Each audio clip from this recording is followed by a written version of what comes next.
doing this with your patterns, you might as well just throw them out. Okay.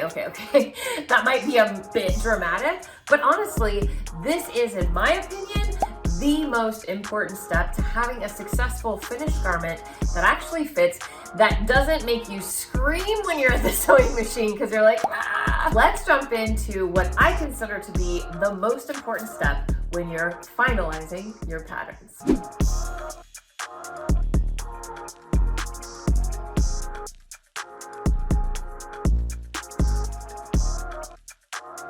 Hello, and welcome to my channel. My name is Trisha, your pattern nerd friend and owner of Creative Costume Academy. Today, we're going to be talking about what I consider to be the most important step in pattern making. The reason I'm talking about this is because we like to talk about pattern making, fitting, and sewing here in this channel.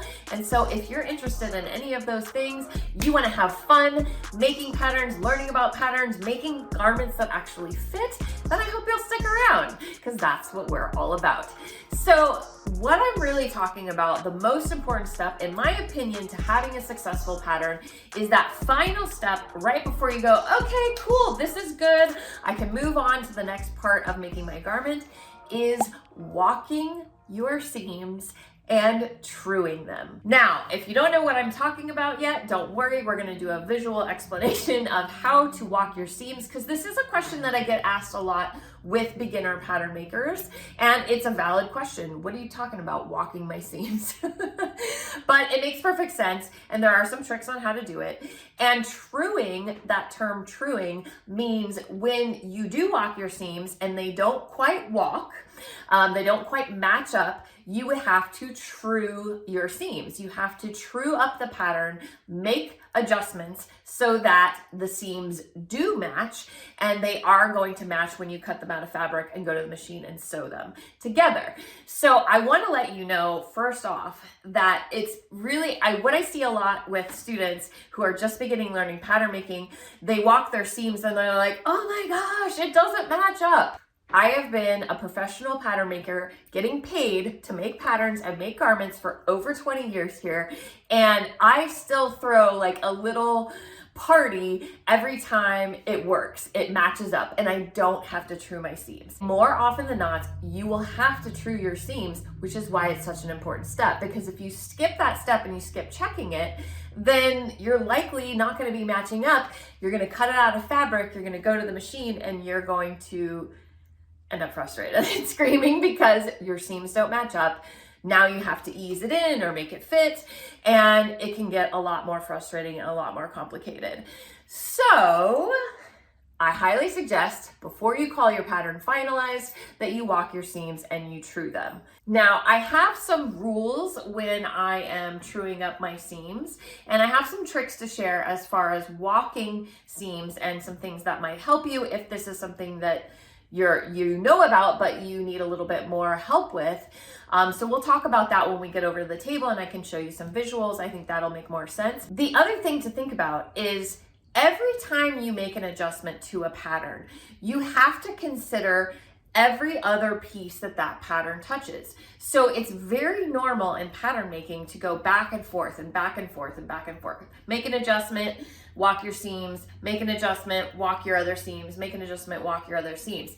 It's kind of why most pattern makers tend to be very meticulous, but it doesn't have to be a whole back and forth, back and forth, back and forth. It's just keeping in mind that every time you make an adjustment to a pattern, and usually people pick up on this really quickly. So if you make an adjustment in the armhole, like if I had this shirt and I wanted to take in a dart or let it out in one area, then that is obviously going to affect the sleeve pattern. So anytime you make an adjustment to one pattern, you have to think of what else is connected to that pattern piece. So if I had a collar on this shirt and I made an adjustment to the shoulder, let's say, it could have an effect on the collar piece and the sleeve, because the sleeve and the collar would be attached to the shoulder seam. So it's just, everything is kind of connected and together. So when you're first learning this, it can seem like, but I already checked that, but you made an adjustment, so you should check it again. And I'll tell you, I still forget sometimes, every once in a while something will slip through, which is why I'm always a fan of mock-ups, where I can catch my mistakes before they're like, oh my God, I already cut into my nice fabric. But I want to let you know that is like the main overview of pattern making is you make an adjustment and then you have to, it kind of creates a domino effect that affects sometimes a lot of other pieces that coordinate with that pattern. So you're always thinking about how the puzzle pieces go together. And if you change one puzzle piece, that's going to affect the other puzzle piece that fits in with it. So that's just something to keep in mind. Now let's go over to the table and really look at what I'm talking about, how to walk, how to true, what my kind of common rules are, and get you set up for getting those perfect patterns and not screaming at your sewing project when you get to the machine. This is a pattern that I drafted for a different tutorial, which you can go and check out. This is our woven raglan sleeve. So that's why there's all these different colors. And if you want to go and learn about raglan sleeves, we do have a couple tutorials on that. For this, I'm just wanting to use it for an example of how you would finalize a pattern. And actually, when you're doing this step, when you're walking and checking all your seams, it's actually better to do it before you add your seam allowance. But because I was doing a tutorial, I think I just went ahead and added it just to show you. But I think we can still use it as an example. Now, in case you're not familiar with the raglan design, for a woven especially is a little bit strange, but the way that this pattern works is that this armhole, this back armhole is sewn into the back bodice like so. Then the front armhole here is sewn into the front bodice like this. Then these two seams are sewn together to form the top of the sleeve, and then this closes up the under part of the sleeve down here, this seam, and then your side seam are sewn together, and you would have to have an opening somewhere. If your front was on a fold, you'd have an opening either at the side or at the back. So the reason I'm pointing that out is it's important to know how your patterns go together, because when you are walking your seams, you want to walk every seam that is sewn together. So we would never, one thing that comes up a lot with people who are first learning is they look at the center front and the center back and they say, wait a minute, my center front and my center back, my center front is a little bit shorter. Here, maybe you can see it like this better. My center front is a little bit shorter than my center back. But here's the thing, you would never sew your center front to your center back. That would never happen, because then it would be going through the middle of your body. So you're only paying attention and needing to walk and true the seams for seams that are sewn together. So for instance, if we were sewing our side seams together, those have to be sewn together. So we would want to walk and true those seams. Now, straight seams are very easy. So there's a couple of different ways that you can do it. I like to use a paper that's somewhat transparent. It's going to be hard for you to see on camera, but I can actually see, and I like to walk my seams how I would sew them. So I would put, the back on top of the front or the front on top of the back. And I use a method, if I can't quite see, I'll kind of lift it up and you can kind of see that I am starting right at the stitching line. And that's what you want to pay attention to. That's why it's better to do this before you have seam allowance on it. So you want to decide where you're starting. Okay, I'm going to start at the underarm. So I'm right on top of it there. We're going straight, so you can pretty much see.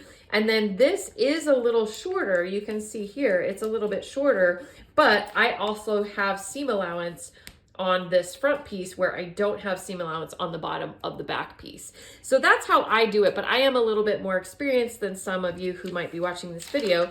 So something that I do with my students that is a little easier to actually see is you can fold one of these. So I'll just fold this back. I'll fold the seam allowance out of the way so I can actually see what's going on. And you can still go back and do it this way, and now you can kind of see a little bit more clearly. Or you can lay it this way, and I can see I'm lining up there under the arm at the stitching line, and then I can see down here that it actually does line up with the stitching line down here. I just don't have seam allowance on this piece. So that's if everything lines up, and that's if it's a straight seam. And you can see that it's very easy to tell whether things match up or not. Let's look at another straight seam that we know is going to be sewn together. So we know that this underseam of the sleeve is going to be sewn together. So again, you can do like I do, where I look and I'm like, okay, yes, that matches up. It's a straight seam. And then I'll go down here to the bottom. And because I'm using marker, it is a little bit off. So it might be hard for you to see. So I'm going to try that folding trick, and maybe you can see it a little bit more clearly. All right, with this folded, we can see it a little bit more clearly. I'm lining up at the underarm seam, and then I'm walking down to the bottom. You can see here that it is like the slightest bit different. And honestly, it's probably having to do with the fact that I was using markers to draft this. So it got a little thick there at the bottom. And what my rule of thumb is when I'm needing to, so I would true this up. If I was really making this pattern, I was really going to make this into a garment, I might true this up. Now this is a tiny, tiny amount. This is probably about a 1/16 of an inch. So my common rule is if it's anything 1/8 of an inch or less, I just pick whichever one I want to go with. So either I'm going to add a little bit to this side that's short, or I'm going to take off a little bit of the side that's long. Usually, I will tell you, I usually will add to the shorter side just because I'd rather be safe and have too much than not enough. So what you do is I've picked the longer side as my correct side. So I'm going to draw a new line that matches that will become this pattern's new line. So this purple line doesn't exist anymore. Now this blue line is going to be the hem of this back sleeve. And I would have to add more seam allowance here to accommodate this new stitching line that I've changed. And this is why it's very good to not have your seam allowance already on it. So if you have to make a change, you don't have to go and then add more paper. Usually I leave extra paper on when I'm doing this step so that I can add and subtract as I need without having to tape on extra paper. But you can easily just tape on extra paper, figure out your seam allowance and cut that off. And now that seam has been trued. And we're going to continue on to a more difficult seam, like a curved seam. So you can see I kind of taped some of this together. And especially with 2 layers of paper, it's a little bit harder to walk like this and see through. Some people, you can also put this up against a window so that the light can show through and you can see through it. Some people really like to use really see-through paper, and so it makes this step a little bit easier. I love using the Blue Dot alphanumeric paper. And if you're interested in acquiring some of that where you don't have to buy a whole roll, we do sell small quantities on my website, just to let you know, because I am a big fan of it. But not everybody does. Some people like the brown paper, some people like the more see-through, so it's really up to personal preference. But I would do that same thing where I would make sure that so I can kind of see, and sometimes you can mark, where your starting point is so that you can line it up there. And then when you are doing a curve is when it starts to get a little tricky. So you can walk it along, and now I have a seam allowance and I know it's the same, so I can kind of use that edge, but I can also tell that it starts to go off here. So I'm holding at the stitching line with my fingernail and I'm rotating it. I'm walking it. This is why they call it walking a seam. I'm walking it on the stitching line. I'm holding my fingernail on the stitching line as I'm going around that curve, because these 2 curves are not exactly the same. I could also use this pen that I'm using or a pencil. That works as well.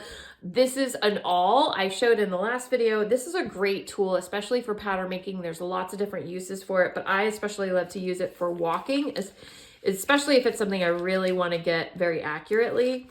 So as I'm going along, I know that it starts to pull away there. I'm holding the awl and holding it so it can rotate, right? Like that's where it lines up, but I'm rotating it as I'm walking the seam along so that it's lining up and I'm always staying with it together. And I do have it, because once we get to the straight, I can really tell it is a little bit longer on this side. And this is a little bit more off than the one that we just did. This is about 1/8 of an inch off. So I can see I folded it up so I can kind of see how much it's off.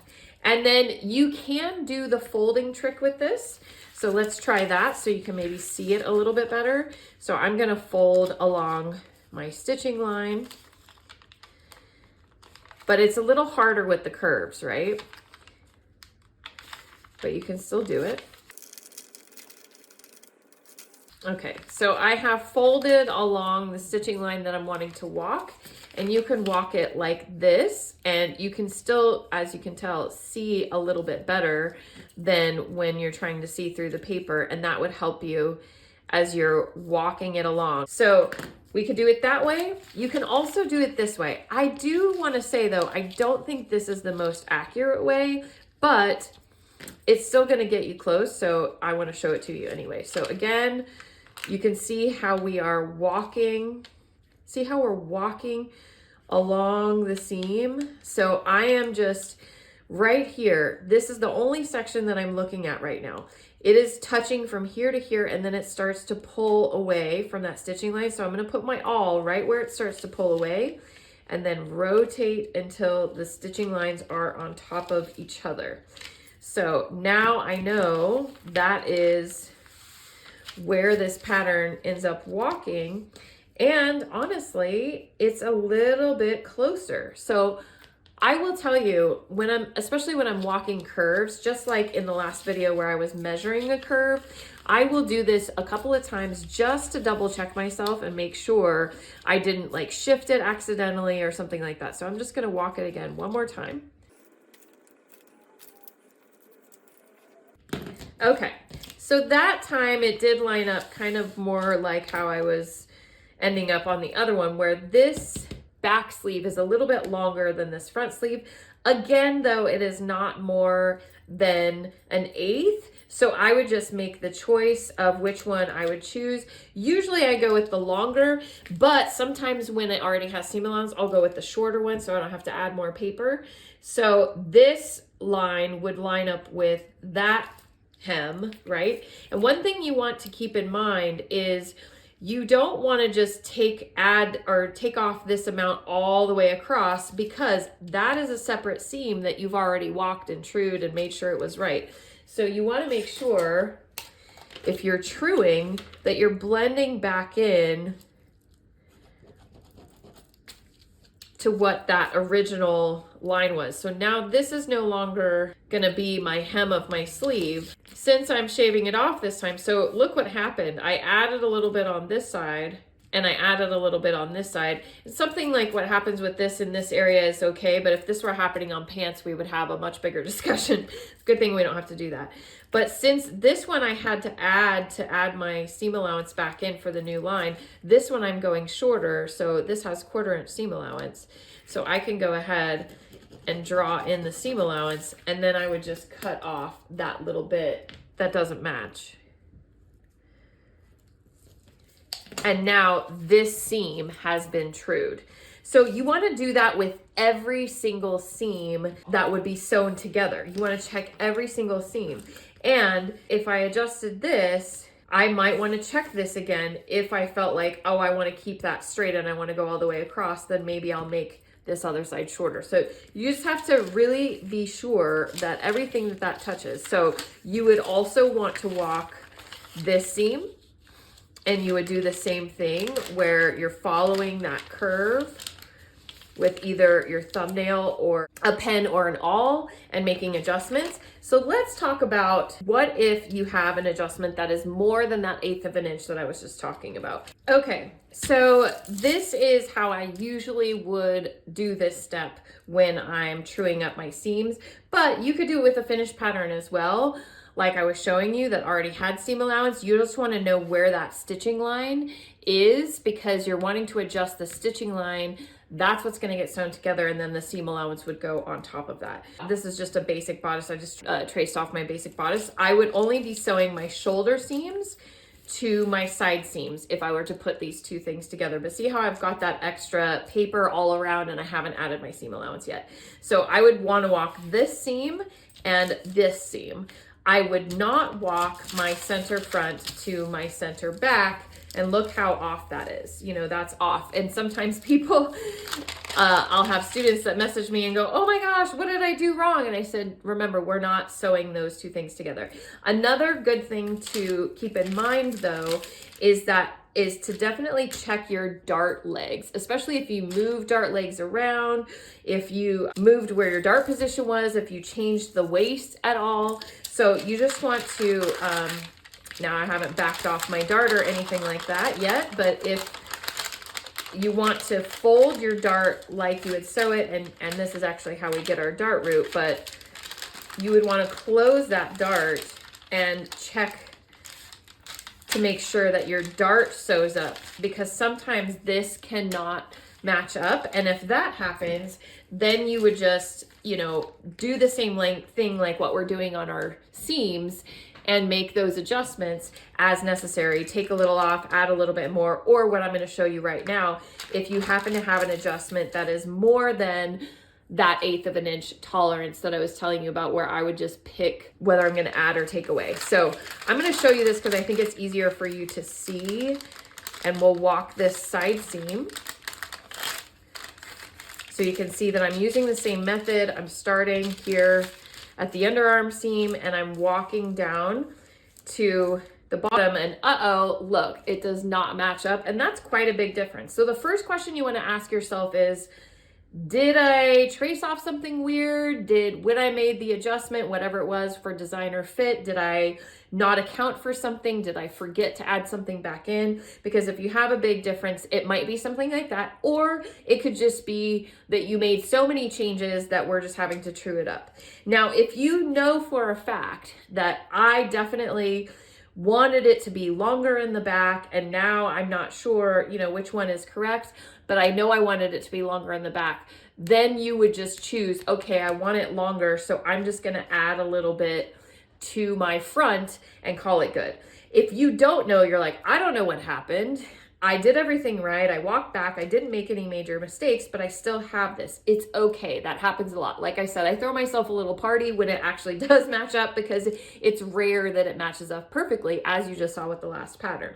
So my rule of thumb is, instead of adding or taking away just blatantly, like I would if it was an 1/8 of an inch or smaller, I split the difference, is what I call it. So you don't have to measure, you don't have to do anything crazy. I just decide, okay, that looks kind of like in the middle between the difference that I'm seeing. And I would just, I'm gonna try not to move this, make sure, you know, you put your weight down, or you could even tape it in place if you want. So I'm gonna add a little bit to this. So I'm gonna add a little bit to this line, and I'm gonna take off a little bit of that line. And this green line will now be my new hem of my front and my back. So this line is no longer relevant. We're only paying attention to that green line. And then that seam will be true. So this is obviously, I am drafting in marker, so you can see I never draft in marker, only when I'm teaching. So if I was using a pencil like I normally do, I would just erase that line so I don't get confused which line is actually the one I want to use.